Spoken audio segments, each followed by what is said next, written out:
Hey you guys, it's Peter, and welcome to my channel, Peter Likes Books. And today I am doing the book club announcement for March. Are you guys excited?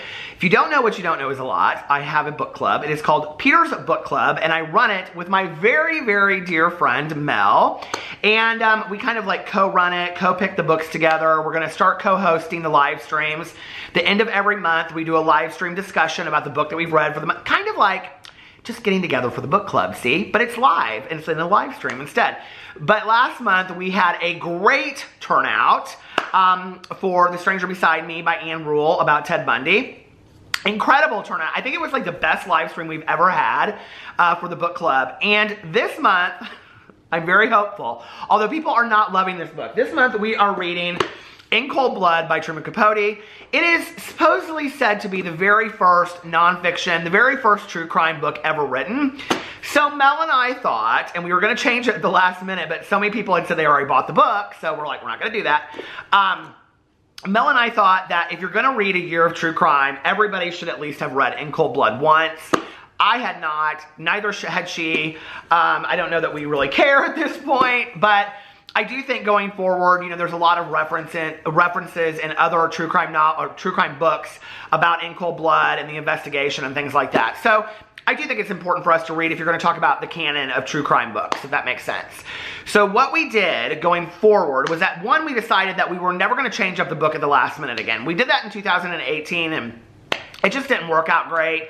But what would happen is we would get close to the time and then it would seem like people weren't really interested in the book that we were going to do. But from now on, we're going to do a lot of polls throughout the month and kind of see what people are interested in reading. So you guys will have as much of a say in the book that we're reading for the next month. In fact, for March, you guys picked the book. So this is what we did. We put out a poll on Goodreads. So wait a second. I'm getting way ahead of myself. How do you join the book club, Peter, if you don't already know? Well, it's listed below. It's a Goodreads group. The link will take you to the Goodreads group. All you have to do is join it. Follow me on Goodreads if you want. Follow Mel on Goodreads. I'm very, very active on Goodreads. And then you just watch the videos. I'll post a video or two about the book club throughout the month. And then we do the live stream at the end of the month. It's that simple. So you don't have to read all the books. You can pick and choose what you want to read. We've got a lot of books. We already know that the book for April is going to be Columbine, and I think it's by David Collins, who actually just came out with a new book called, I think it's Parkway. But we're doing a book because of Columbine in April, so we're going to do that book. And I've heard fantastic things about that book, but it's very, very long. We may also read Sue Klebold's book instead or along with that. So I don't know. We still have to figure out how we're gonna do that. As we go forward, we're trying to do a mixture of podcasts and, you know, movies and books and TV shows so that there can be a discussion about the entire, you know, situation or the entire, you know, true crime event or experience that happened, not just the one book. I will say that we got several requests last month from people, for people wanting to talk about it from a literature point of view. So in the live stream, I will say that going forward, we will be talking about these books from a literature point of view to some degree, because I do think that that's important. You know, the framing and how they told the story and things like that, I think, you know, is important. And like, for example, with Ann Rule and The Stranger Beside Me, it was really the book that kickstarted her career. And, you know, we talked a little bit about that, but not much. So we will be talking about, like, you know, especially reading In Cold Blood this month from Truman Capote, who the rest of what he wrote, you know, like A Christmas Memory and Breakfast at Tiffany's and things like that, were not similar to this whatsoever. And, you know, we were also talking about the literary references of his being very, very close friends with Harper Lee, who wrote To Kill a Mockingbird. And if you didn't know it, Truman Capote was actually Dill in To Kill a Mockingbird. So we're going to talk about a lot of those things as well, and have it be a really inclusive, you know, discussion on there. So please join. It's really fun, and even if you're not part of the book club or whatever, just stop on by and say hi. It's a fun time for all. Fun for all. So anyway, so you might be asking yourself, what book are you reading for March? Well, what we did was Mel put up a poll, and we came up with a bunch of serial killers, because serial killers seem to be what everybody wants to read about, you sickos. So anyway, I mean, we like to read about that as well.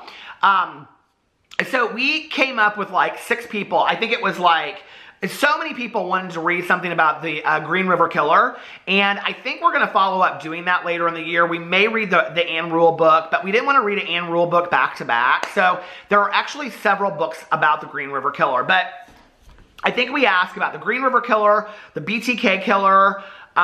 Who else did we pick? Ed Gein, who was like the basis for Silence of the Lambs. John Wayne Gacy, the clown killer, you know, in Chicago. And there's several other people. And everybody, the majority, not everybody, there were a lot of people, it was kind of a mixed, you know, poll. But the majority of people voted on reading something about the BTK Killer.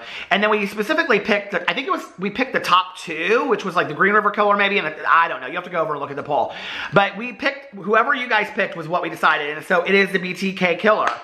Now, I heard about this book from my best friend Tanya, who actually saw the interview with the BTK Killer's daughter on, I think it was Dateline or 2020, and she said the story was so interesting from her point of view that when Mel and I decided which book we were going to read for the month, it was just a no-brainer. We wanted to read the book by the daughter because we thought it was a really interesting point of view. We don't want to just read about the cases. We want to, you know, really know about the victims. We want to know about the families that were involved. We want to know about the overall story. Almost kind of, you know, from a societal point of view or a sociological, not societal, but a sociological point of view, you know, kind of understanding the whole situation that went down. Which is why in the, if you go over and you join the book club, we have threads over there of like podcasts that people are listing and movies and articles that are, you know, written so that you can go and read more or find out more about everything about this specific event. But for the month of March, we are going to read, here I'll put it up right here, A Serial Killer's Daughter. My Story of Faith, Love, and Overcoming by Carrie Rawson. So here I'm going to read, it's 336 pages. It was published January 29th of 2019. So this is brand new, okay? And I know a lot of people are going to have a hard time getting in it and won't be at the library and things like that. But this is what everybody requested. So first of all, I want to read about the author, and it says... Okay, hold on. Carrie Rawson is the daughter of Dennis Rader, better known to the world as the serial killer BTK. Which I think is like bound something. Okay, we'll talk about it in a second. Since her father's arrest, Carrie has been an advocate for victims of abuse, crime, and trauma, sharing her journey of hope, healing, faith, and forgiveness. She lives with her husband, 2 children, and 2 cats in Michigan. Okay, so the book, oh my God, it's long. Here, I'm going to read it to you. What is it like to learn that your ordinary loving father is a serial killer? In 2005, Carrie Rawson heard a knock on the door of her apartment. When she opened it, an FBI agent informed her that her father had been arrested for murdering 10 people. Including 2 children. It was then that she learned her father was a notorious serial killer known as BTK, a name he'd given himself that described the horrific way he committed his crimes: bind, torture, kill. As news of his capture spread, Wichita celebrated the end of a 31-year nightmare. For Carrie Rawson, another was just beginning. She was plunged into a black hole of horror and disbelief. The same man who had been a loving father, a devoted husband, a church president, Boy Scout leader, and a public servant had been using their family as a cover for his heinous crimes since before she was born. Everything she had believed about her life had been a lie. Written with candor and extraordinary courage, A Serial Killer's Daughter is an unflinching exploration of life with one of America's most infamous killers, an astonishing tale of personal and spiritual transformation.